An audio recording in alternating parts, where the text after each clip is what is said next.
One of my colleagues at the university where I work, an expert in criminal justice, has seen signs of the CSI effect. Students who are fans of CSI or Forensic Files or some other show have been gravitating toward careers in forensic science. These shows didn't even exist back when I was growing up, unless you include Hawaii Five-0, the original Hawaii Five-0, where no one was taking DNA samples. Nevertheless, Steve McGarrett still had a chance to say at the end of episode after episode, "Book 'em, Dano." Alas, these shows do not seem to be driving young gumshoe wannabes to the field where the real action is, forensic linguistics. Don't tell me you didn't see that one coming. I'm a language lover after all, and I happen to know that an individual's use of language, or idiolect, can be a kind of personal signature. Not as distinctive as DNA, but still sufficiently distinctive to help identify someone. That's because we tend to gravitate, often unconsciously, to the same words, syntactic structures, and punctuation. Language must be mutually intelligible and thus must be formed around consistent patterns of syntax, etc. Otherwise, we could not understand one another. Still, there is something lovely, deeply human about individual variations in expression. Each of us is special, and so is our language. In fact, the inspiration for this column came from my own idiolect.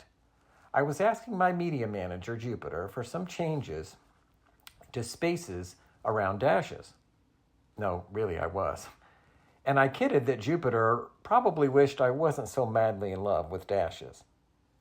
I am, though. Wait, I just noticed that I used 2 dashes in the same sentence where I was writing about how much I love dashes. That was not intentional, but it is revealing. I don't know when this love affair began, but I'm pretty sure that I didn't enter it intentionally.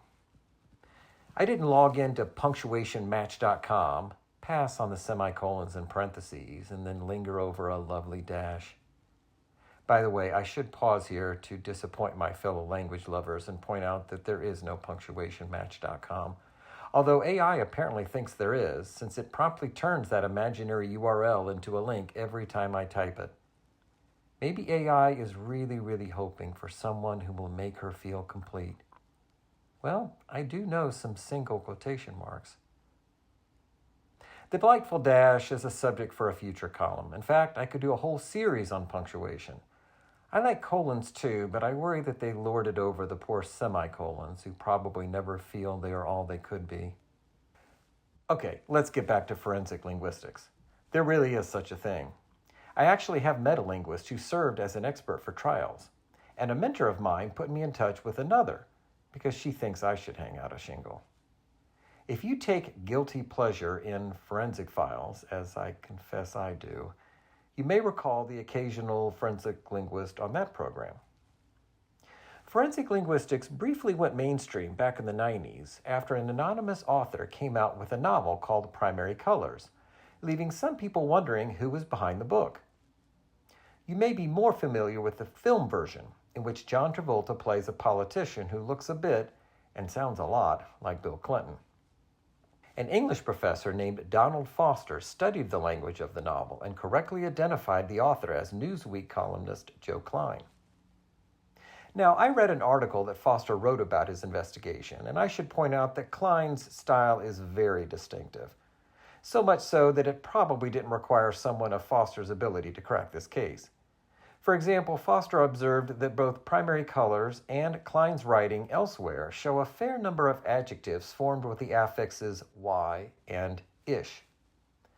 Klein didn't invent these affixes, of course, but most of us rarely, if ever, use words such as cartoony, cottony, fluttery, slouchy, radicalish, smallish, and warmish. In fact, I have written a few books and more essays than I can count, tens of thousands of pages probably, and I'm pretty sure that I have not used any of those words, and that I have rarely attached y to a noun to form an uncommon noun such as fluttery. Like most people, I use that affix in fairly common words such as sunny and curly, but seldom anywhere else. Foster also found some grammatical tells, let's call them syntactics, in Klein's writing. For example, He likes to use sentence fragments and to start sentences with the words "and so," "and then." For me, Klein's most revealing shibboleth, an identifying linguistic feature, is his penchant for compounding. English has a very long history of mashing words together, as does German, from which English emerged in the 5th century. But Klein seems to have what I will call a "this is more fun than Legos" attitude toward compounding. Foster writes that, quote, Klein likes to create such verbal constructions as triple back over somersault and pander pirouette, and scare seniors to death strategy. So too does Anonymous, who often links as many as 12 or 14 words into one long compound, unquote. None of this linguistic evidence is as conclusive as DNA, but Klein, by allowing these predilections to pervade his prose, made it pretty easy on us. By the way, he at first denied that he had written the book, but later confirmed that he did.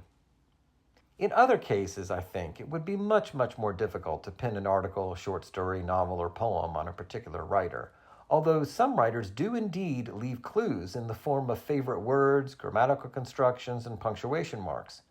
This author not accepted. In a future column, I will share some distinctive features of a few notable writers, such as Frederick Douglass and Walt Whitman. I am not a forensic linguist, and I don't think I ever will be, but maybe someday I'll write a TV series about one. I already have my catchphrase. Book 'em, Ling-O.